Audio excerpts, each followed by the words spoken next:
नमस्कार, जोहार। आज ये प्रेस कॉन्फ्रेंस आयोजित किया गया है कि पहली बार पूरे देश में, विश्व में प्रथम एशिया कप का आयोजन पैरा थ्रोबॉल का किया गया है और बहुत ही गर्व के साथ मैं आप लोगों को और हर्ष के साथ सूचित कर रहा हूं कि झारखंड राज्य से 12 खिलाड़ियों का चयन इस एशिया कप में किया गया है, जिसमें महिला वर्ग में 7 लड़कियां हैं और पुरुष वर्ग में 5 लड़के का सिलेक्शन किया गया है, जो 28 मार्च से लेकर 30 मार्च तक कंबोडिया में आयोजित होना है, जिसमें भारतीय दल में हम लोग शामिल रहेंगे। और इन्हीं सब चीज़ों को लेकर हम लोग आज प्रेस कॉन्फ्रेंस आज किया गया है रांची में।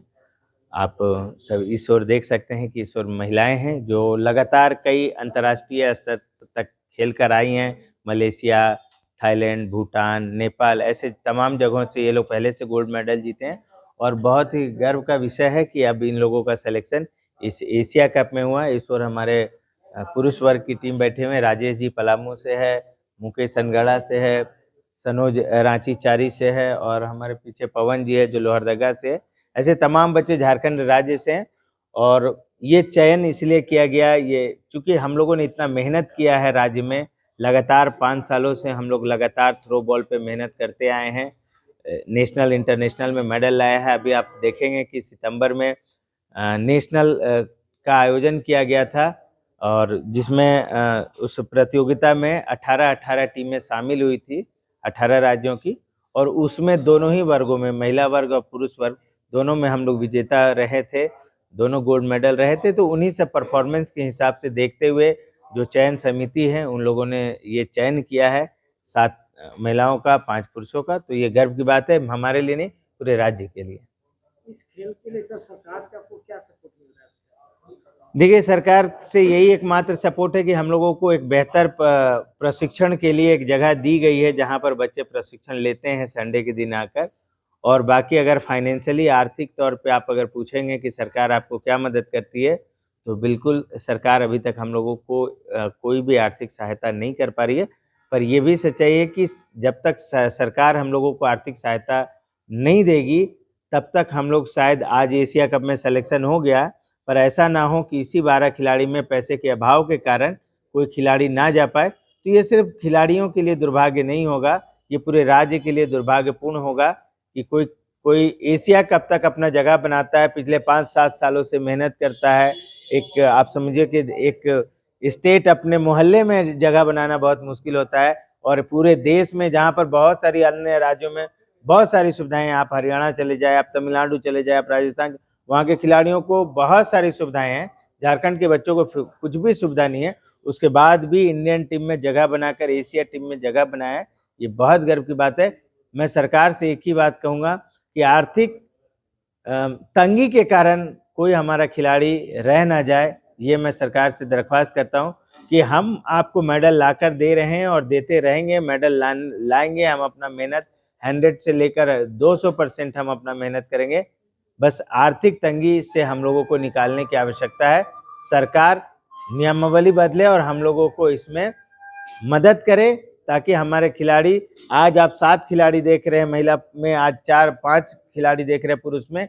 अगर इस तरीके से अगर खिलाड़ियों को आप प्रोत्साहित करते हैं झारखंड राज्य में, तो आने वाले वक्त में हजारों की संख्या में दिव्यांगजन, जो अभी तक अपने आप को अभिश्रापित समझ रहे थे, जो अपने आप को बिल्कुल ये समझ रहे थे कि मैं दिव्यांग हूँ और कुछ भी करने योग्य नहीं हूँ, वो शायद इन बच्चों से प्रेरणा लेकर पूरे राज्य में गौरव का विषय होगा।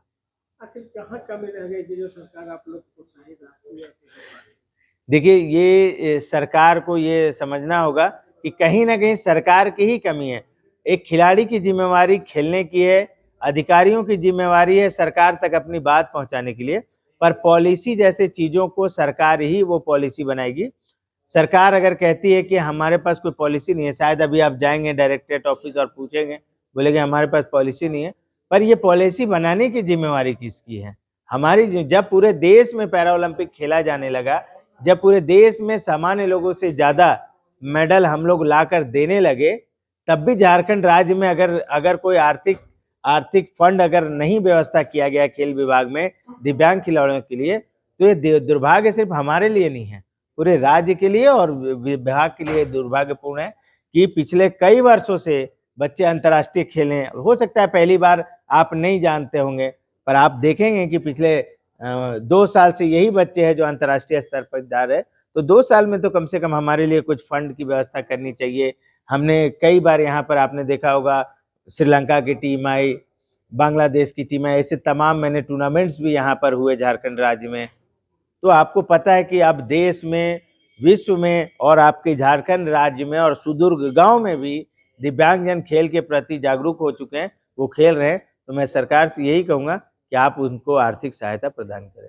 सरकार तो बोलते हैं कि कभी किसी व्यक्ति को, बच्चे को कोई दिक्कत नहीं होने देंगे।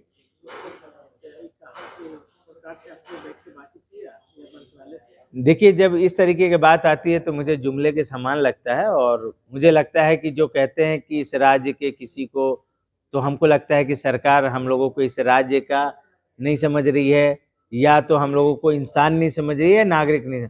अगर हम नागरिक है तो फिर हमारे साथ दोहरा व्यवहार क्यों करती है? आज आप देखेंगे, आज तो ठीक है, आज से पहले शायद हम लोगों ने किसी को नहीं बताया था, पर अभी 1 महीना हमारे पास समय है, जब हमारी टीम यहाँ से जाएगी, प्रस्थान करेगी। अगर यही कोई सामान्य आदमी एशिया कप में सिलेक्शन होता तो अभी तक माननीय मुख्यमंत्री और विभागों का ट्वीट आ जाता, पर हमारे बच्चों के लिए इस तरीके का कभी जो है नहीं हो पाता। तो यहीं से तो दिखाई देता है कि किस तरीके से दोहरी। अभी जब इन बच्चों को मिलना होगा तो मैं किसी मीडिया का सहारा लूंगा, किसी बड़े भाई का सहारा लूंगा, मुझे एक बार सीएम से मिलवाया जाए, किसी तरीके से वहां पहुंचा जाए। पर ये सामान्य लोगों के साथ नहीं होता है। सामान्य लोगों के पास सीएम साहब खुद जाते हैं, जमीन बांटते हैं, घर देते हैं। मुझे किसी खिलाड़ी को देने से कभी कोई आपत्ति नहीं है, उनको जितना मिला उससे और 4 गुना मिले। भगवान हमारे माननीय मुख्यमंत्री को और विभाग को सुबुद्धि दे, जितने खिलाड़ी हैं देश में, राज्य में, सबको जमीन सब कुछ दे, पर हम लोगों को उससे अलग ना रखे।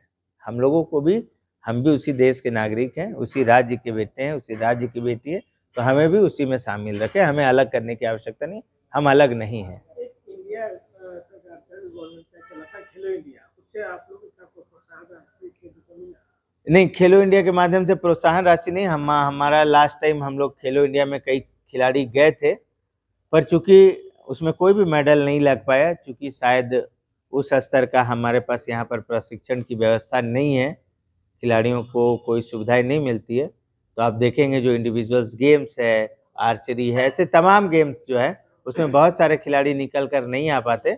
उसका एकमात्र कारण है कि यहाँ पर कोई ऐसी व्यवस्थाएं नहीं है, जबकि दिव्यांगजनों को आपको अलग से व्यवस्था देनी होगी। अगर आप कहेंगे कि खेलगांव में आर्चरी आके करो, तो हर मुँह का बच्चा कैसे, एक दिव्यांग बच्चा कैसे जाके प्रशिक्षण लेगा? और वो कहेंगे उनके, हमारे लिए कोई आवासीय व्यवस्था नहीं है ना? तो यही सब समस्या होती है राज्य में, जिसके कारण से नहीं निकल पाएंगे।